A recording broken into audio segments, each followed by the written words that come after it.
Boom, boom, boom! Mga kababayan ka Pokemon, dito po tayo ngayon sa Walmart. Mag-aabang tayo kung mayroong restock or what. Tignan natin. So, dito sa US ay tuloy lang ang buhay nila. So, parang wala nangyayari. Kahit na may gera sa Middle East. Kaya shout out sa mga kababayan natin na sa Middle East. Nasa gitna ng putukan at mga pagsabog. Ingat-ingat po kayo, mga kababayan ka Pokemon. Boom, boom, boom!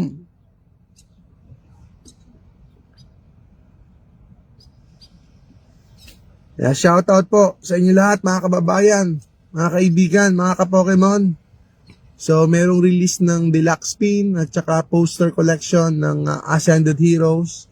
At saka yung first partner, meron din po. So, live tayo ngayon dito po sa Walmart. Nagtatambay lang dito sa may sasakyan. Relax na muna tayo, mga kaibigan, kasi nakakapagod din. Nakakapagod din po mag-ikot and then pumunta sa local stores, mga card stores, mga game stores. Ayan, at sa mga overpriced na store na binibilihan natin or hindi ako makabili ay GameStop. Sobrang mahal po ng GameStop. Sobrang taas po ng presyo sa GameStop, mga kaibigan, mga kababayan ka Pokemon. So, unlikely itong live natin kasi andito tayo sa outside, no? Nandito tayo sa Walmart. So far, wala pa pong drop. Hindi ko po alam. So far, ay wala pa pong drop. Siguro sa mga online sites, meron din po. Sir Yasuki Omori. Boom, boom, boom. Magandang gabi po sa inyo lahat. Magandang araw po. Siyempre, sa Pilipinas, gabi na. Pero dito naman ay maliwaliwanag pa. O kaya umaga pa lang po.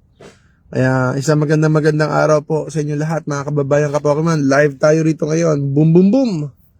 Naghihintay tayo ng drops. Naghihintay tayo ng restocks. Usually, alam ko, restocks dito sa Walmart dito sa amin ay mga Wednesday or Friday. So, try lang natin kung meron. Kung wala, baka pumunta ng... I think mahaba daw ang pila sa GameStop. Mahaba ang pila. Pero, sa mga ibang stores, ang bilis mawala yung mga Pokemon nila. Same thing sa Pilipinas. So, it's a worldwide phenomenon. Parang worldwide talaga siya, hindi lang po sa Pilipinas. May pila din po talaga at saka may limit lang din po dito. Mayroong limit lang din po talaga yung pagbili dito. Ever since in place na po yung setup na yon para ma-spread yung mga products sa maraming mga customers. Pero kahit na paano, marami pa rin dito sa Amerika. Marami pa rin po silang stocks. Marami kasing stores na available. Magtsatsaga ka lang. You just have to do the hard work para mag-ikot, magtingin, at gumastos. So, over time, gumastos din. Yun din ang pinag-uusapan. Kung sino po yung may panggastos, mga kaibigan. At sobrang mahal po yung pin collection. Pin collection mahal po dito sa GameStop. I'm talking about GameStop. Magkano yung pre-order mo? 54 yung pin? First, ano yung... Ayun. $54 yung GameStop. Sa GameStop po, $54 po yung starter illustration. So, sobrang mahal na rin po. Parang Pilipinas price na rin po. I-video ko siguro pag bibili ako sa GameStop. I-video ko para may proof tayo na yun po yung pricing nila. So, unbelievable. Sa mga game stores, sa mga big stores, kahit sa big stores talagang lumalabas na ng scalper price mo nila, mga kaibigan. So, mag-open tayo ng 2 packs, maya. Sir Joseph, boom, boom, boom. Comment lang po. At kung may mga concern po kayo, bumili na po kayo kaagad. Ang SV Era ay doing a great job It's going up probably better than ang tawag dito. Sword and Shield set. Unbelievable na yung nangyayari na yun, na mas mataas po yung mga boxes po ng SV era kaysa Sword and Shield. Mas popular po ang SV era. Maybe. So yun po ang nangyayari. Prismatic Evolutions going $200. Prismatic Evolutions going $200. Ano pa? Destin Rivals ETB going $200. Yung ETB po regular ETB po, they're going $200. At ang Prismatic Evolutions Pokemon Center going $600. So ang mahal na po, mga kaibigan. Yung SV era, so bumili na po kayo. Kahit hindi po kayo bumili sa akin, I'm just saying na may mga potential po ito, especially po Paldea Evolve, getting out of print this April. So extremely yung mga take natin sometimes unpopular, pero it's the general move na dapat po natin gawin, especially po going out of print na po yung marami. At saka SV era, nagpapaalam na po tayo sa SV era Mega Evolution na line up na po tayo. So make your move. Ascended Heroes, same thing. Gawin nyo na po ngayon. Ascended Heroes, siguro magkakabilit kayo pa konti-konti. Depende sa budget, depende sa funds. Kung kayo po ay nag-i-invest or nagko-collect po talaga. Ayan, Tesla, may Tesla ho. Tesla. So medyo madalas yung Tesla. Dito po, mas madalas. Tapos yung Cybertruck. Ayun, may patalastas naman kasi yung Tesla na kotse. Boom, boom, boom! Mga kababayan ka Pokemon, PM nyo lang po kami pag may mga concern po kayo. Ayan, yan po yung Walmart. Labas-pasok yung mga tao. Kasi syempre parang one-stop store. Kompleto na. Parang SM department store. Pero syempre mas malaki yung Walmart. Ayan, kompleto. Kumbaga may grocery, lahat kompleto na dyan.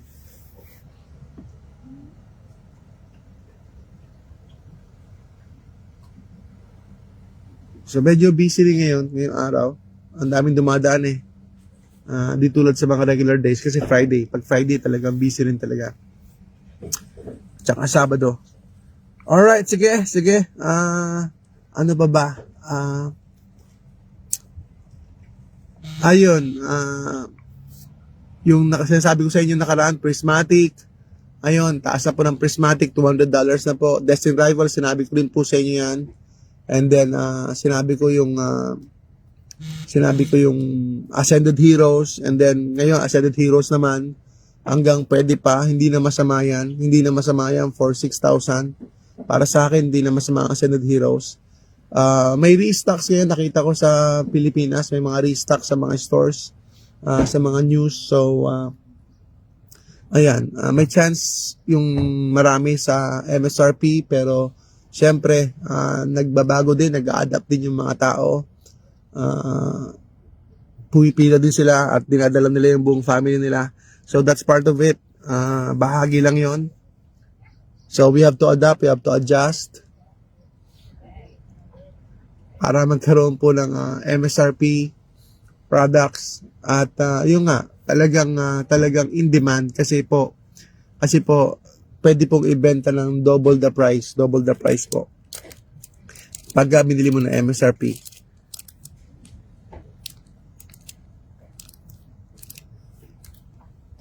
Okay.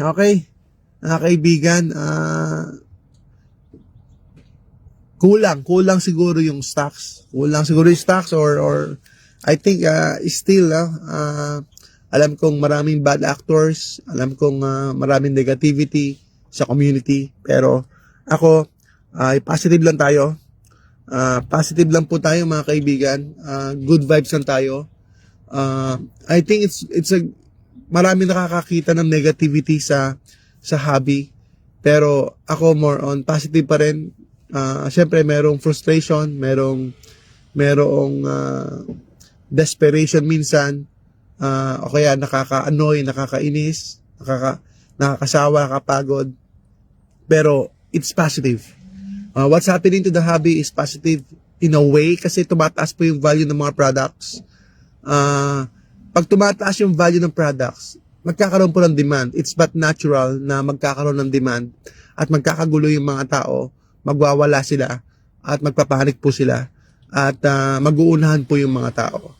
Magko-compete po sila because there is demand.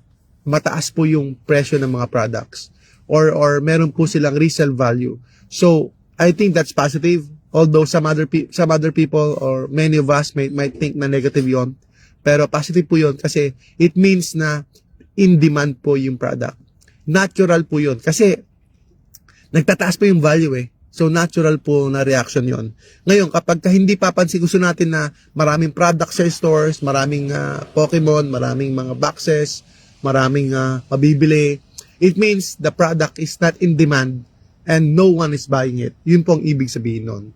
So, merong advantage, disadvantage. So, we just have to go with the good side na maging positive lang tayo. Ayan, ayan, tatapang na naman naka-anonymous. Yes po, yung nga po, hindi po natin ma-turn off yung anonymous. Especially po sa group natin, hindi natin ma-turn off. Naka-set up po ng Meta. Si Meta po naka-set up. So, yun lang, dapat nating bawasan ng negativity, less negativity, dapat positive lang tayo. Yun po ang magkakaroon ng disturbance sa atin, mga kaibigan. So, andito po ang inyong munting lingkod. Nandito po ang inyong munting lingkod, mga kababayan ka Pokemon. Para magbigay ng good vibes at saka positivity lang po sa hobby. Enjoy lang natin, although sometimes yung situation hindi nakaka-enjoy, pero kasama lang yun kasi meron pong demand. Kahit na yung halimbawa, let's say mayroong TV 50 inches bibenta ng 5,000, hindi ba maghahabulan yung mga tao? So yung 5,000 na TV 50 inches bibenta yon, maghahabulan ba yung mga tao doon pag nabalitaan nila? Siyempre po, kasi pagka nabili nila ng 5,000, ibibenta po nila ng 30,000 for example. Ganun po. So, bibenta na ng 20,000. So, tubo na sila ng 15,000. So, yun po mga kaibigan, mga kababayan ka Pokemon. So, kung may demand po talaga and pwede po nilang i-resell, then magwawala po talaga yung mga tao. At yun po ang nangyayari. May pros and cons. Tama po, Sir Cichiro. Tama po kayo mga kababayan ka Pokemon. Sir Sean Paul, first partner, ang mahal din po ng first partner, ewan ko ba, pero I think may potential din po siya, pero it all depends kung gaano karami ang ipiprint ng Pokemon. Yung mga special packs na yan, gaano karami ipiprint ng Pokemon, so it all depends po sa kanila din. Not bad, maganda po talaga yung mga set, or yung mga cards na included. Sir Carlo, meron tayo Ascended Heroes, but ETB, pero hindi tayo masyadong nagbebenta.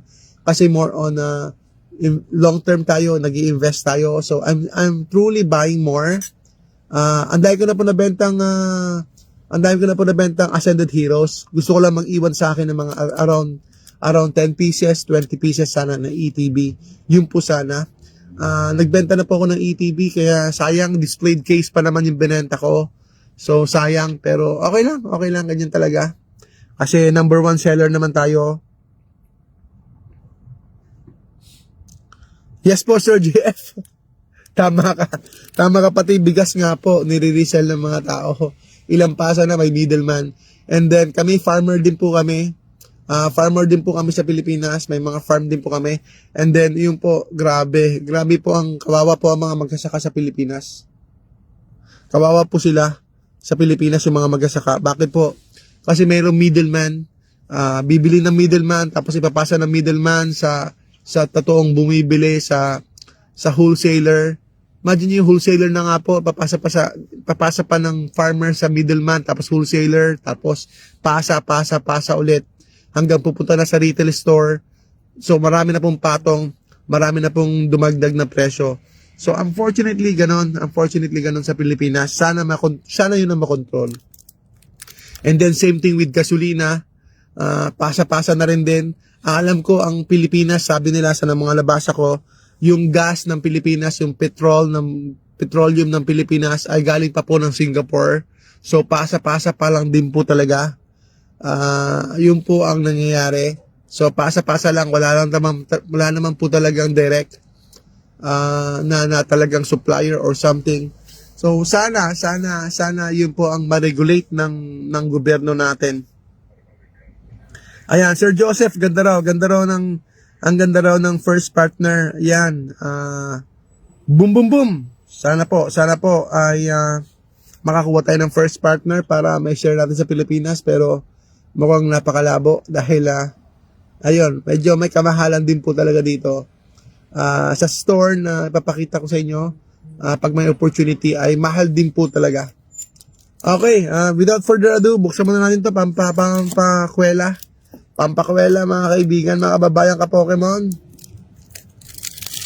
At saka huwag nyo kakalimutan, mas importante pa rin ang bigas, ha? Mas importante pa rin ang bigas, mga kaibigan, mga kababayan ka Pokemon. So ito, papel lang po ito. Unahin natin ang bigas, unahin natin ang gasolina. Okay, first pack. Alright, sige, sana merong Pikachu, swerte, di ba? Okay, basic energy, steel, Togetic, Sizzlipede, Bronzer, Applin, Taurus, boom, Latios, Surfer. Alright, sige. Meron tayong Eevee, Sir Sed, boom. Magandang araw po sa inyo lahat, mga kaibigan. Kahit na may negativity, syempre turn natin to positive lahat. Para enjoy lang tayo. Cyrano, boom, wala po.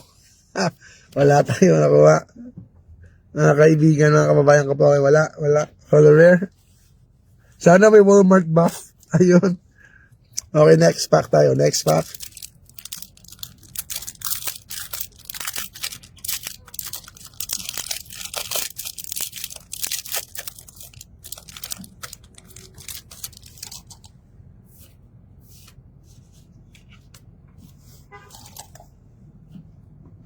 Fighting, laban lang mga kaibigan, laban lang.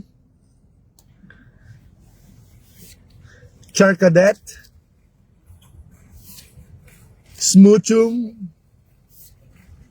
Skarmory, Tandemouse, Deduction Kit,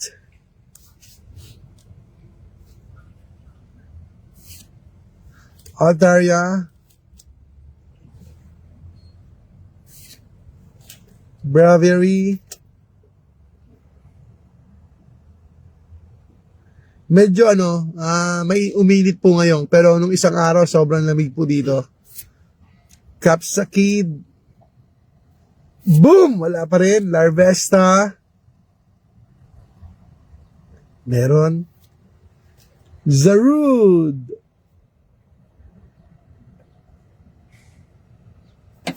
okay po.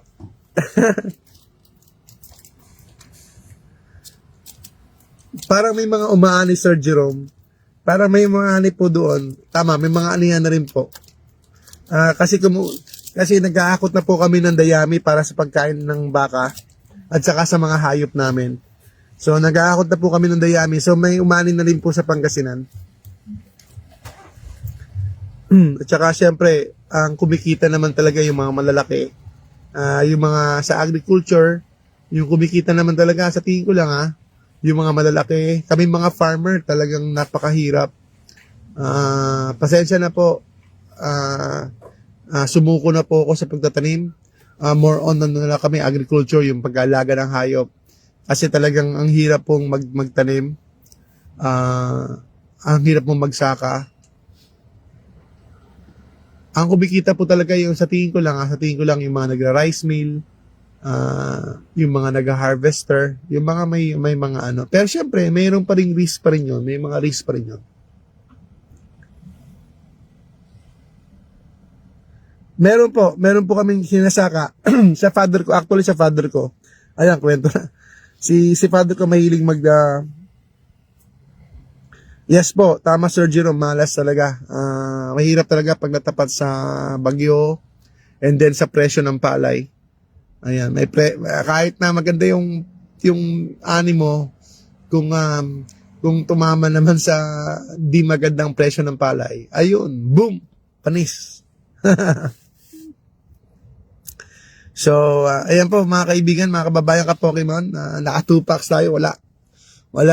Buti pa si Boss Toyo. Ayan, kaysa naman si Boss 2 packs, wala. So, pasok tayo sa loob. Siguro mamaya pasok tayo sa loob.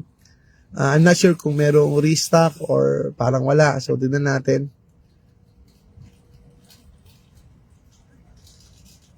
Yeah, tuloy-tuloy lang tayo. Don't forget mga kaibigan, i-prioritize natin yung necessities, yung pagkain, yung bills natin, bago po yung cards. Ako naman ay nagko-control din ako kasi syempre, ang sarap din bumili ng mga cards or ang sarap din bumili ng mga products. Pero ang priority natin,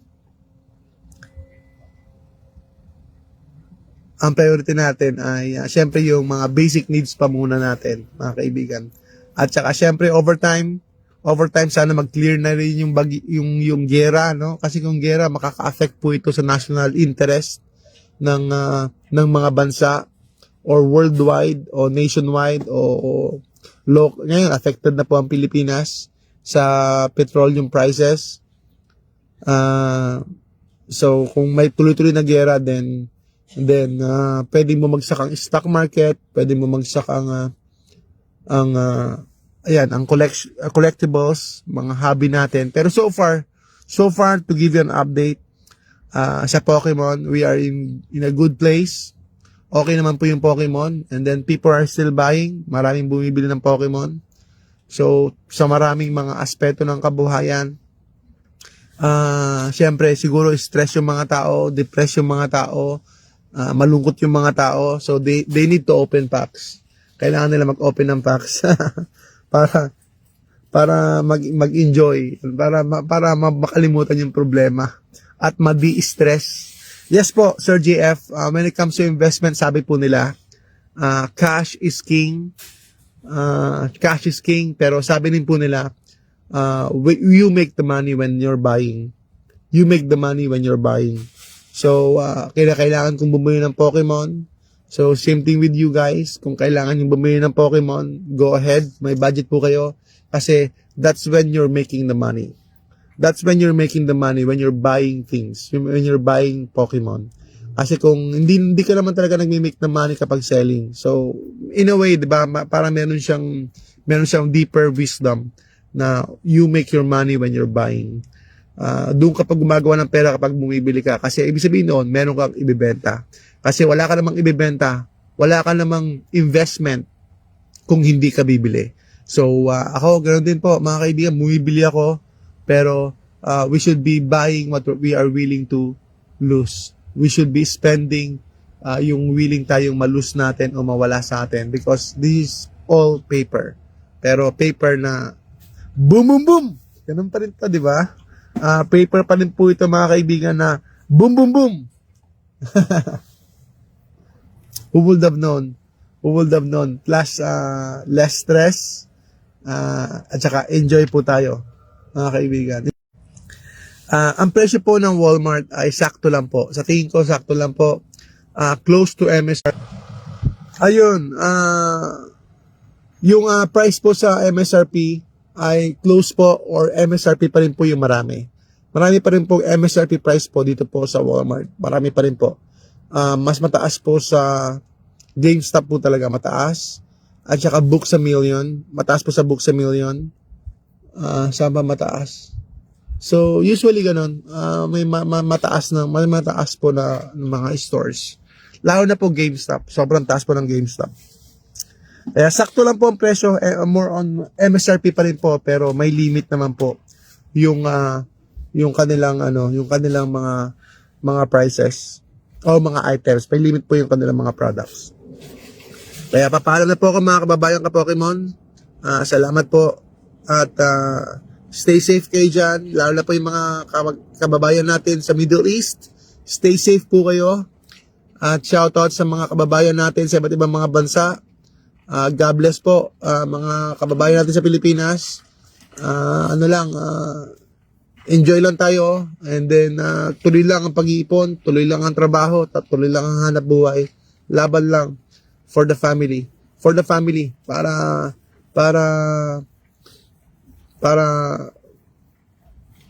makasurvive at matulungan natin yung ating family. Boom, boom, boom! God bless po sa inyo lahat. At PM nyo po ako pag may mga questions po kayo, may mga concerns po kayo. Salamat po, salamat po. God bless, God bless. Good vibes! Happy wife, happy life. Pero pag happy si husband, happy your life. Boom, boom, boom! Salamat po.